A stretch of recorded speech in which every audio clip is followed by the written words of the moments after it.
اللہ نے ہمیں حکم دیا سید الانبیاء سے جب تک محبت نہیں ہوگی تو میں اپنی محبت کو بھی تسلیم نہیں کروں گا. اے اللہ تو ہمیں بتا ہم نبی صلی اللہ علیہ وسلم سے تیرے حبیب سے محبت کے لیے ہم کیا کریں. اللہ نے ہمیں بتایا درود شریف کی کثرت کیا کرو. تو ہم درود شریف کی کثرت کے قائل ہیں. ہم نبی سے پوچھتے ہیں کہ آپ اللہ کے سفیر ہیں یا رسول اللہ, ہم آپ پہ درود کیسے پڑھیں؟ ہمارے نبی نے وہ بھی ہمیں بتا دیا. فرمایا جب دور ہو تو اللہم صلی علی محمد یہ والے درود پڑھا کرو, فرشتے مجھ تک پہنچا دیں گے. اور جب میری قبر پہ آ کے پڑھا کرو تو الصلاۃ والسلام علیک یا رسول اللہ, میں ڈائریکٹ تمہارے درود کو سن لیتا ہوں. تو ہمارے پاس اس بارے میں بھی ہدایات کیا ہیں؟ واضح ہدایات ہیں. اور درود پڑھنے سے عقیدہ توحید مضبوط ہوتا ہے. کیوں؟ درود اصل میں دعا ہے اللہ سے. کس کے لیے؟ پیغمبر کے لیے. اس میں اور عقیدہ بنتا ہے کہ بھائی پیغمبر بھی اللہ کی رحمت کے محتاج ہیں, تبھی تو ہمیں کہا جا رہا ہے پیغمبر کے لیے دعائیں مانگو. ہاں ہماری دعا کے محتاج نہیں ہے, اللہ نے تو ویسے بھی پیغمبر پہ رحم کرنا ہے, لیکن ہم انگلی کٹا کے اپنا نام شہیدوں میں لکھوا لیتے ہیں. تو ہمیں اللہ نے اپنے حبیب سے محبت کے اظہار کا یہ موقع دے دیا. ہم جب پیغمبر سے پوچھتے ہیں یا رسول اللہ, ہر عبادت کے لیے کوئی خاص وقت ہوتا ہے جس میں اس عبادت کی فضیلت بڑھ جاتی ہے. روزہ عام دنوں میں رکھو 3 روزوں کا ثواب, 10 روزوں کا ثواب. رمضان میں رکھو گے تو ثواب بڑھ جائے گا. تو یا رسول اللہ ہم آپ پہ جب درود پڑھے تو کوئی ایسا دن ہے, کوئی ایسا ٹائم ہے جس میں درود پڑھنے سے ہمیں ثواب زیادہ ملے گا؟ آپ صلی اللہ علیہ وسلم نے فرمایا ہاں, جمعے کے دن درود پڑھنے کا ثواب, حدیث کا مفہوم ہے, عام دنوں سے زیادہ ہے. اس لیے ہمارے جتنے بھی اکابر ہیں وہ جمعے کے دن درود شریف کی کثرت کیا کرتے تھے. یا رسول اللہ آپ اللہ کے حبیب ہیں, اللہ نے قرآن میں حکم دیا ہے من یطیع الرسول فقد اطاع اللہ, جو پیغمبر کو فالو کرے گا, پیغمبر کی بات مانے گا, وہ ایسے ہی ہے جیسے اللہ کی. تو آپ ہمیں بتائیے درود شریف ہم نے بلند آواز سے پڑھنا ہے یا آہستہ آواز سے؟ ہمارے نبی نے ہمیں تلقین کی کیسے؟ آہستہ آواز سے. یا رسول اللہ درود ہم نے انفرادی طور پہ پڑھنا ہے یا جتھے بنا کے پڑھنا ہے؟ آپ صلی اللہ علیہ وسلم نے فرمایا دیکھو آخر میں ایک جنتی فرقہ ہوگا, وہ ہوگا جس پر میں اور میرے صحابہ کا عمل. صحابہ نے جتھے بنا کے درود کی محفلیں نہیں لگائی ہیں. جس صحابی کو جہاں موقع ملا انہوں نے کثرت سے پیغمبر پر درود پڑھا. ہم نے اپنے اکابر کو دیکھا ہے, اپنے علماء کو دیکھا ہے, آج بھی بزرگان دین کو دیکھا ہے, کوئی مسجد کے اس کونے میں بیٹھ کے تسبیح ہاتھ میں لے کے درود شریف پڑھ رہا ہوگا, کوئی مسجد کے اس کونے میں بیٹھ کے. میرے شیخ اور اپنے علماء مشائخ کو میں نے دیکھا ہے جب مسجد نبی میں جاتے ہیں 2 گھنٹے, 1 گھنٹے, 2.5 3 گھنٹے, عصر سے مغرب تک کا پورا ٹائم پیغمبر صلی اللہ علیہ وسلم کے روضہ رسول کے نبی کے روضے کے قریب سارا ٹائم درود شریف میں گزار دیتے ہیں. یہ وہ طریقہ ہے جو پیغمبر سے محبت کا اظہار کا اللہ نے آپ کو بتایا ہے.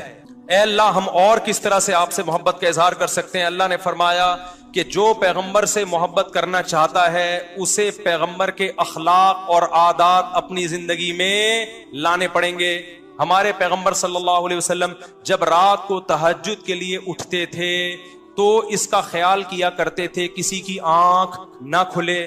جب رات کے وقت آپ گھر میں تشریف لاتے اتنا آہستہ آواز سے سلام کرتے کہ جو جاگ رہا ہے وہ جواب دے دے, جو سو رہا ہے اس کی آنکھ نہ کھلے. لیکن ہم پیغمبر سے محبت کا اظہار کیسے کرتے ہیں؟ موبائلوں کے سگنل کیا ہو گئے؟ بند. یہ محبت کا اظہار کا کیا ہے؟ اتنے بڑے بڑے جلوس, ناچ گانے اور جو میوزک, موسیقی اور تھرکنا اور پھڑکنا اور روڈ بلاک کر دینا, سیکیورٹی کے مسائل کا کھڑا ہو جانا گورنمنٹ کے لیے, اور کس قدر لوگوں کو تکلیف اور اذیت پہنچنا. تو یہ پیغمبر صلی اللہ علیہ وسلم کی سیرت بولو نہیں ہے. یا رسول اللہ ہم آپ سے محبت کے اظہار کے لیے کون سا حلوہ پکا سکتے ہیں؟ ہم نبی سے محبت, جب تک پیغمبر سے محبت نہ ہو ایمان قابل قبول نہیں ہے. لیکن محبت کا انداز وہ ہوگا جو اللہ کے رسول نے بتایا ہے. یا رسول اللہ ہم آپ کی یاد میں کون سا حلوہ پکائیں, کتنی بریانی کی دیگیں آپ کی یاد میں؟ نبی نے فرمایا جو مجھے یاد رکھنا چاہتا ہے وہ روزے رکھے. کیونکہ نبی صلی اللہ علیہ وسلم نے فرمایا, بخاری مسلم کی حدیث, بدترین برتن جو بھر جائے وہ انسان کا پیٹ ہے. یا رسول اللہ ہم کتنا کھائیں آپ کی یاد میں؟ نبی نے فرمایا میری یاد میں مجھے خوش کرنا چاہتے ہو, اللہ کو خوش کرنا چاہتے ہو تو کھانا نہیں بلکہ کھانا چھوڑنا پڑے گا, ناغے کرنے پڑیں گے, روزے رکھنے پڑیں گے. آپ نے فرمایا بہترین روزہ داؤد علیہ السلام کا روزہ ہے, 1 دن روزہ 1 دن ناغا, 1 دن روزہ 1 دن ناغا. نہیں آئی بات میرا خیال ہے سمجھ میں؟ پیٹ بھرنے سے منع کیا, موٹاپے سے منع کیا. نبی صلی اللہ علیہ وسلم نے فرمایا, بخاری کی حدیث, سب سے بہترین امت میری, پھر اس کے بعد خیر القرون قرنی ثم الذین یلونہم ثم الذین یلونہم. پھر آپ نے فرمایا اس امت میں برائی آئے گی. وہ برائی کیا ہوگی؟ زیادہ کھانا, جس کی وجہ سے موٹاپا پھیل جائے گا. بخاری مسلم کی حدیث ہے. کھانے سے پتلا ہوتا ہے, موٹا ہوتا ہے. نبی فرما رہے میری امت میں جو سب سے پہلے برائی آئے گی جھوٹ اور موٹاپا. یہ بخاری کی حدیث ہے. ایک موٹاپا وہ ہوتا ہے جو نیچرلی ہوتا ہے, بہت سے اللہ والوں کو بھی ہم نے دیکھا ہے وہ بائی نیچر موٹے ہوتے ہیں, بھاری ہوتے ہیں, اس سے یہ کوئی گناہ نہیں ہے, وہ صحابہ کرام میں بھی تھے. یہاں اس موٹاپے کی برائی بیان ہو رہی ہے جو حلوے مانڈے کھانے کی وجہ سے ہو, چاہے 11ویں شریف کے نام پہ کھاؤ چاہے 12ویں شریف کے نام پہ نہ کھاؤ. جب کھاؤ گے اس سے خدا خوش نہیں ہوگا. کھانے سے پرہیز کرو گے تو خدا کیا ہوگا؟ خوش ہوگا. آپ کہتے ہو ہم کھلاتے ہیں, کھاتے بھی تو ہو, اور جن کو کھلا رہے ہو وہ کون سا وہ لوگ ہیں جن کو 2 وقت کا کھانا نہیں ملا؟ وہ 6 محفلوں کے کھانے 11ویں پھوڑ کے آئے ہوئے ہوتے ہیں آپ کے پاس. ہم فراق یار میں گھل گھل کے ہاتھی ہو گئے, اتنے گھلے رستم کے ساتھی ہو گئے. یار کا فراق, یار کی جدائی, اس میں گھل گھل کے عاشق موٹا ہوتا ہے کہ دبلا ہوتا ہے؟ بولو نا, دبلا ہوتا ہے. لیکن شاعر کہہ رہا ہے آج کا جو عاشق ہے وہ یار کی جدائی میں گھل گھل کے ہاتھی ہو رہا ہے, بجائے پتلے ہونے کے کیا ہو رہا ہے؟ موٹا ہو رہا ہے. اتنا گھلتا ہے کہ رستم پہلوان کا ساتھی بن جاتا ہے. اسلام میں بھوکا رہنا سنت ہے, پھوڑنا پھاڑنا کھانا پینا یہ سنت نہیں ہے. 40 دن نبی کے گھر میں چولہا نہیں جلا. اور اگر آپ کھاتے ہو کھاؤ, مذہب کا لیبل مت لگاؤ اس پہ.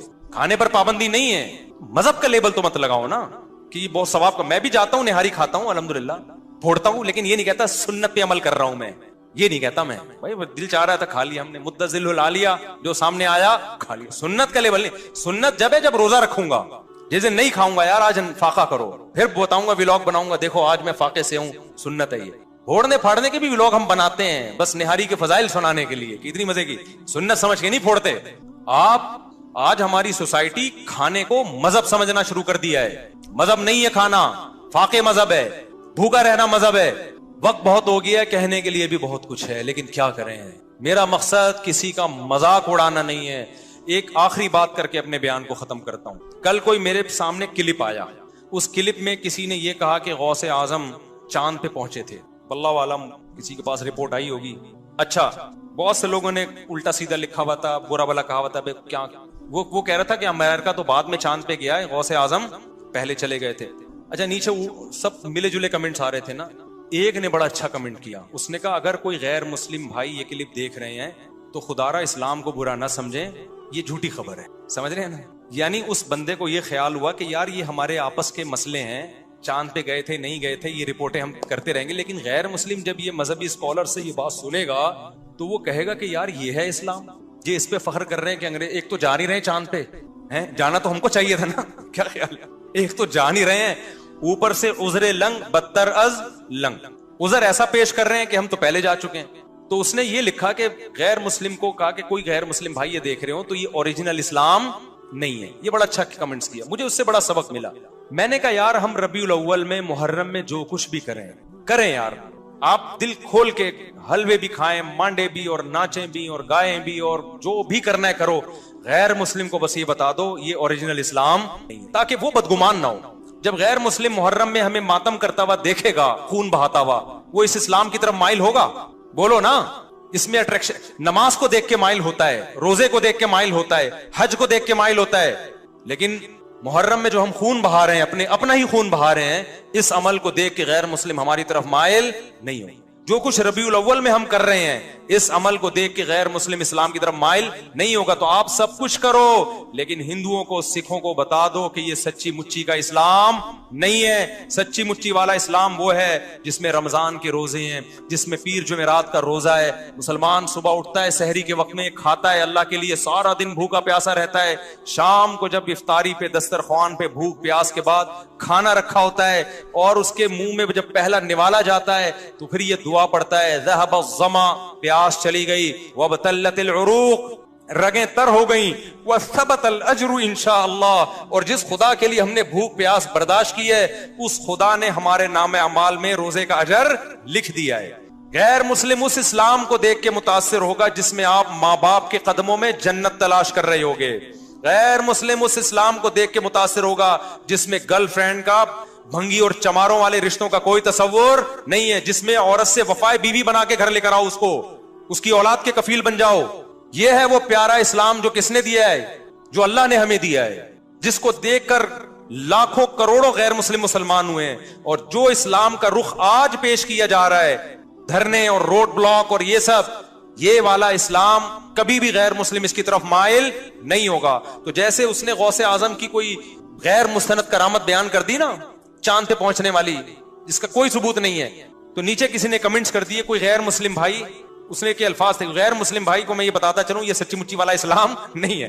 تو آپ جو کچھ بھی کریں ایک بورڈ لگا دیں، بھائی یہ ہمارا اپنا اسلام ہے، یہ سچی مچی والا اسلام نہیں ہے. سچی مچی والے اسلام میں قبر ایک بالش سے اونچی نہیں ہوتی. سچی مچی والے اسلام میں قبریں پکی نہیں ہوتی. سچی مچی والے اسلام میں حلوے مانڈے نہیں ہوتے. پوری دنیا کے ڈاکٹر اس پر متفق ہیں کہ میٹھا کھانا انسان کی صحت کے لیے انتہائی نقصان دہ ہے. میں کینسر کے اسپیشلسٹ سے ملا ہوں، ان کا کہنا ہے کہ سگریٹ اتنی نقصان دہ نہیں ہے جتنے حلوے نقصان دہ ہیں. نہیں ہے میرا خیال بات سمجھ. سگریٹ سے زیادہ نقصان دہ کیا چیز ہے؟